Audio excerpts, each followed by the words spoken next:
and Woody likes the crooked cock.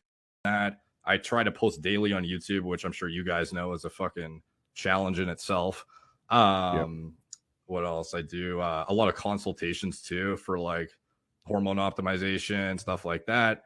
What's the name of your nootropic company, by the way? Gorilla Mind. Gorilla Mind. Okay. Yeah. So like gorillamine.com is the main site right now. And then we also have gorillamode.com, which is where we feature the pre-workout formulas and stuff. And it's basically I put my name behind it in terms of the formulations, because it's not like we outsource it to some private label manufacturer that makes the formulas for a margin. It's like I literally sit down on a Word document and write out the formulas myself based on what I would use. And then like, sort of act as the chemist, quote unquote. And then I like formulate it, package it up, and then private label it and sell it through the platform there.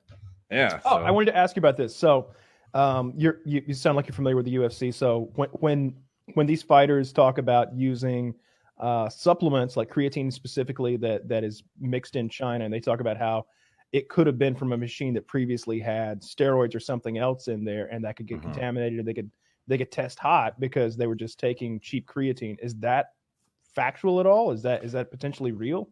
Yeah, it is, because I've actually a long time ago in some of our like original batch tests of like certain samples, we'd see that some of these labs, they would have, even the labs, sometimes they have trace amounts of residual shit they've tested in their machine that then pops, which is like, obviously, I don't know where the UFC specifically is getting their analysis done, but I've seen labs that I've paid myself to have third-party testing done be inconsistent in their results with the exact same supplement.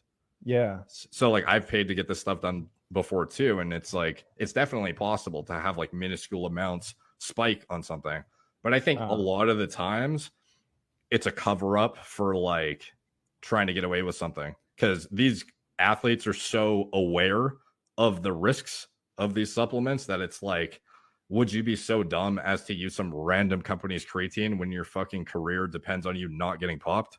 Like all I'm hearing is undefeated, undisputed. Yeah. So like for me, I would, if I was a fighter, that would be like, to me, that seems like a cop out for you just didn't like circumvent the testing very well in most cases. TJ Dillashaw, I heard TJ Dillashaw talk about popping hot. He popped hot for EPO. And something about EPO I think is particularly difficult to deny. Like there's no people don't accidentally pop hot for EPO. So he just owned it. But to hear him talk about how well he was tested and all the different levels of, I don't know what they all were, but like different levels of chemicals in his bloods to make sure that his training was going well. They used it as a way to monitor overtraining. And it's like the level of testing he did seemed like that of someone who was taking lots of steroids and gear. I'll tell you who's not testing right now, and that's USADA. USADA is not testing these guys right now because of the corona thing. It's time to juice up. Time to juice up, boys. Let's go, John. Let's go. Oh, he's way ahead of you, Kyle. Oh, I hope so. I don't care. I want John on juice. That's best John. Maybe he'll get a takedown again. A little bit of UFC talk. I don't know if you saw, April 18th is now canceled. 249 is just completely scrapped now. Not happening. I thought they swapped the main card for. They did. And Private Island. This is very up. This is like as of an hour. I choose to believe Tony Ferguson's afraid of Gaethje. Tony Ferguson isn't afraid of a fucking bulldozer. He'd be dropping elbows on a forklift. That man doesn't care. But they were going to do it apparently at a tribal casino type place in Cali, and the higher ups at Disney as well as ESPN got in touch with Dana and said, no, you're not. Don't do it. Rose Namajunas had already dropped out of the card, like as of yesterday or the day before. So it was a diminishing card, although it was still good. It was still a really good card. But yeah, that card is not going to happen. Everything's getting pushed.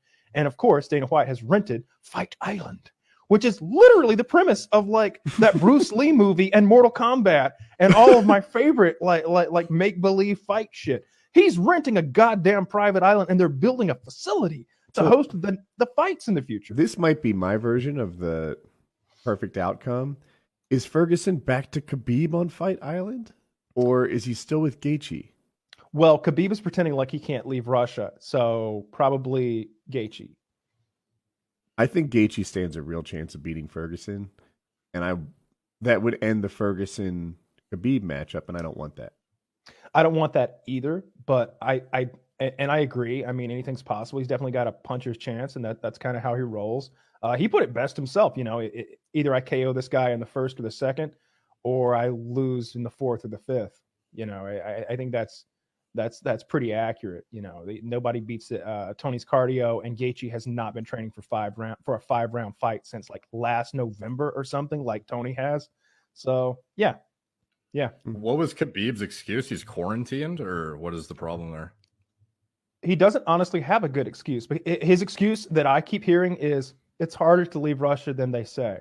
So like every report I see says, "Oh yeah, you can just get a private flight," but he's like, "That's harder than they say it is," and it's like, which part, packing or? I'm a Khabib fan, and even looking at it through that lens, his excuse has been like evolving. There's been a couple different ones, and it's been an inconsistent message, and it's hard to walk away from that thinking that he really, really wishes he was fighting.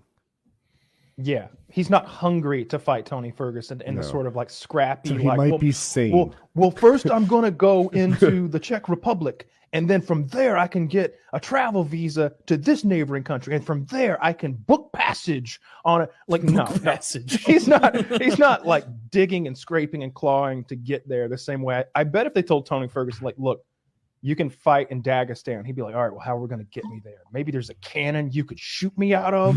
What about Tesla? Can that guy take me up into space and I could just Here's the thing. Everyone's saying Khabib's afraid of Tony, and I don't think that's true. I do think that he feels like this whole foul-up situation has caused him not to be the best version of him, and that's who he wants to face Tony as. Khabib's not afraid of anyone. Khabib has tried to take on Daniel Cormier while he was currently the heavyweight champion of the world. Khabib has jumped into a crowd to take on a team of professional fighters after beating the fuck out of Conor McGregor. He says, I got 5 more rounds in me. I'll go after these 6 guys. Khabib hide on that bus. Khabib had... It wasn't his bus. Yeah, what a bitch. Khabib has gone after anyone anytime, and he was not afraid of Conor, as proven by the fact that he choked Conor the fuck out like a little bitch he is. So Khabib is not scared of Tony Ferguson, but he did seem to dodge him, and it's hard to paint that any other way. No, but that's way... Here, I've got a question for Derek. They say there is no magic pill that causes you to lose weight.